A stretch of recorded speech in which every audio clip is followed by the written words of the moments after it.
We've seen how to specify providers for components or an ng module, and the way we've seen them provided is used in the majority of cases.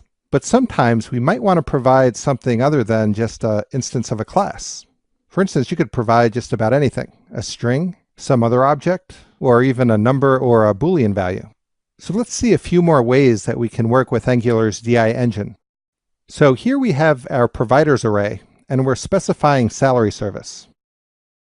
How does salary service get registered with the DI engine? Salary service becomes a lookup token. So let's see what we mean by this. Here we have two providers arrays, and they're equivalent. They're exactly the same. The top version is what we've been using, and this is a shorthand for the bottom version. You can see here that we're providing an object with two properties. Provide, which is salary service, that becomes the lookup token in the DI engine. And when we ask for this token, salary service, we're going to use an instance of this class, salary service. So whenever we ask for a salary service, we get an instance of a salary service. And that's very straightforward, which is why we have this shorthand right here. So let's say we wanted to provide something other than a class and its instance. How do we create a new DI token? We create an injection token instance. Now you may have thought that we could use an opaque token, and you still can, but opaque tokens have been deprecated. Injection token is the way to go now. And here's how we create an injection token. We're going to create a constant called salary token, and we create a new injection token of type string. And we'll give it an identifier of salary token.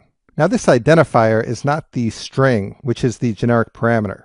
Salary token here is just something we can use as an identifier in debugging. So now that we have this constant salary token and we're exporting it so it can be used anywhere, how do we list this as a provider? We want to be able to list this in the providers array down here. How do we provide a string value for this token? We make use of the useValue property. Let's see what this looks like. So in our providers array, we'll create an object and we'll provide salary token. So when this token is asked for, we want to use a value. And because the injection token was set up with a string generic type, useValue must point to a string. So here we have the string salary token value. And again, this is only a case where our service is simply a string. It's not a class. So if we wanted to use salary token now, how does salary token get injected in a class? We use @inject, and that's a special decorator that we'll use. Let's see how it works. So we have our injection token above, salary token, but in some other component, there'll be a constructor. And we'll create a private property here called myToken of type string. But the DI engine is not going to be able to look this up by string. So we specify the decorator @inject, passing it salary token. This way the DI engine knows that myToken will be our instance of salary token. So looking back at our ng module and the providers array again, we saw that we provide salary token and we're using a value, the string value. But what if we wanted our token, salary token, to point to some other already existing token?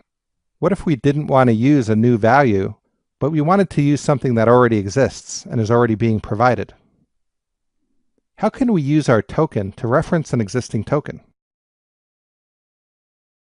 Well, instead of using useValue, we can use the useExisting property.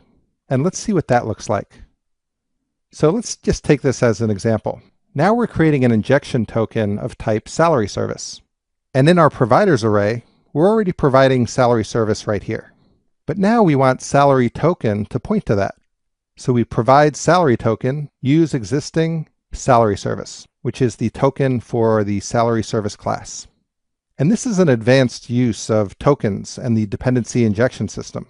You won't have to use it often, but you will see examples of it all over Stack Overflow and some of the Angular documentation.